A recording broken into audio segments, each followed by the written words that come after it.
Hello friends, Arpita classes में आपका हार्दिक अभिनंदन है। और हम लोग अपनी क्लास को में देख रहे थे आज बच्चन सिंह और आचार्य रामचंद्र शुक्ल के जो आदिकाल के जितने भी क्वेश्चन हैं इनकी बुक से वो हम लोग कंप्लीट कर रहे थे। तो आज ये जो वीडियो है वो बच्चन सिंह की सीरीज है वो पूरी हो जाएगी। और इस बच्चन सिंह की सीरीज के बाद हम लोग आचार्य रामचंद्र शुक्ल के आदिकाल को देखेंगे कि दोनों में क्या भिन्नताएं थी। तो मेरे साथ वीडियो में बने रहिए और इस क्लास को आप लोग अंत तक देखिएगा, जिससे कि आप लोग को जो बुक है पूरी वो पढ़ने की जरूरत नहीं पड़ेगी, क्योंकि एक एक क्वेश्चन मैंने यहाँ से इसे बुक से कंप्लीट किया है। हम लोग देखते हैं पहला क्वेश्चन। नाथ पंथ के सिद्धांतों और विशेषताओं के संदर्भ में कौन सा कथन सही है? ये 4 ऑप्शन आपको दिया गया है, इसमें आप लोग सही को चुनिए।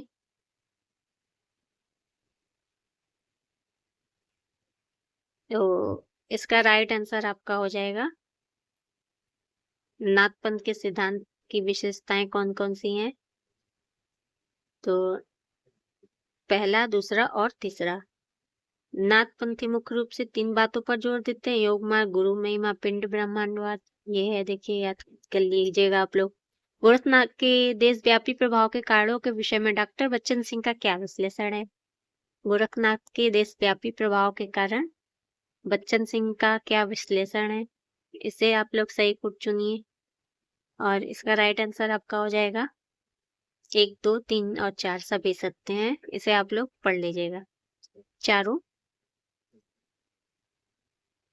हठ योग को अपनाया था इन्होंने।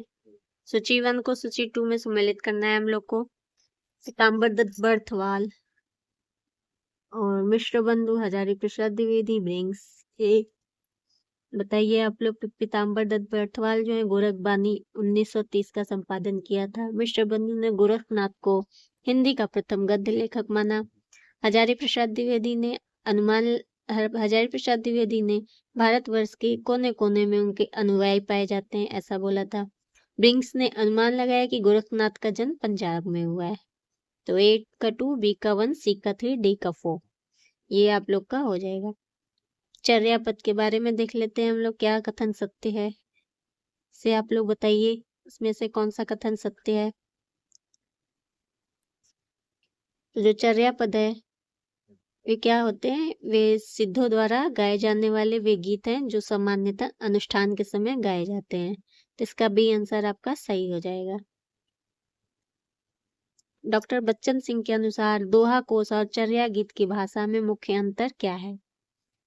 डॉक्टर बच्चन सिंह के अनुसार दोहा कोश और चर्या गीत में मुख्य अंतर है। इसे आप लोग पढ़ लीजिए चारों ऑप्शन और इसका राइट आंसर बताइए जल्दी जल्दी। तो डॉक्टर बच्चन सिंह के अनुसार दोहा कोश और चर्या गीत दोहों की रचना परिनिष्ठित अपभ्रंश में हुई, जबकि चर्या पदों की भाषा अवहट्ठ है। अवहट्ठ मतलब आपका हो जाएगा देश भाषा मिश्रित। जिमी लोड बिलेजी पाड़ी यही तिम पाड़ली लई चित। यह प्रसिद्ध पंक्ति किस सिद्ध कवि की है? ये जो आदिकाल के कवि होते थे इनकी भाषा भी बहुत अजीब सी होती थी, जिसे पढ़ने में भी दिक्कत होती है। तो इसका राइट आंसर आपका हो जाएगा कौन से सिद्ध कवि हैं? कढ़प्पा। कढ़प्पा है। तो यहाँ पर आपका राइट आंसर हो जाएगा कढ़प्पा। अब आगे देखते हैं स्थापना और तर्क। सिद्धों की राष्ट्रवादी अनुभूतियां संधा भाषा में व्यक्त की गई, और संधा भाषा ऐसे प्रतीकात्मक भाषा है जिसके दोहरे अर्थ होते हैं और इसे केवल अंतर साधना जानने वाले ही समझ सकते हैं। तो ए आर दोनों सही है, आर ए की सही व्याख्या भी है। संधा भाषा एक प्रतीकात्मक भाषा है। निर्गुण संतों जैसे कबीर ने सिद्धों की परंपरा को पूरी तरह से नकार दिया था। कबीरदास ने सिद्धों की परंपरा को पूरी तरह से नकार दिया था, इनका कहना है।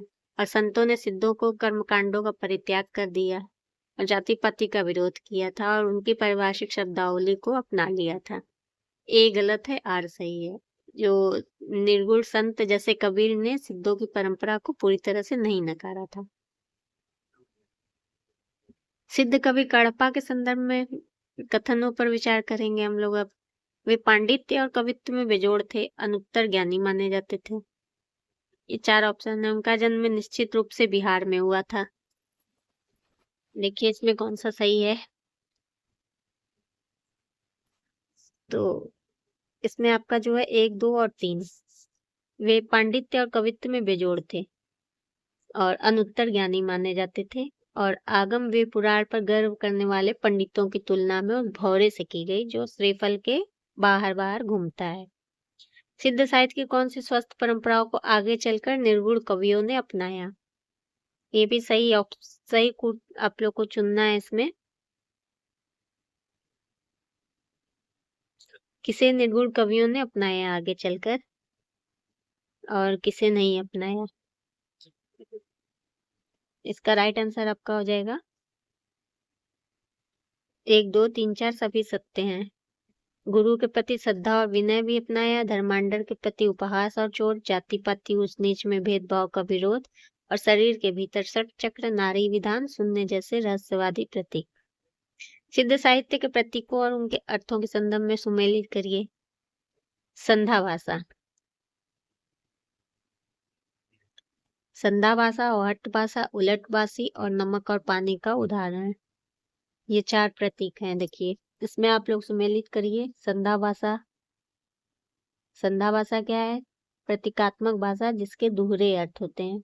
औहट क्या है? चर्या पदों की भाषा है, मतलब देश भाषा मिश्रित है। उलटबासी क्या है? गाय बांझे पर बैल ब्याया है। ये देखिए उलटबासी मतलब उल्टा करना। कबीरदास ने उलटबासी को माना था। और नमक और पानी का उदाहरण क्या है? गृहस्थ और सामस्य का भाव।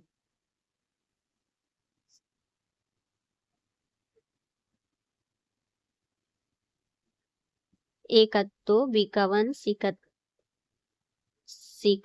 3, डी का 3।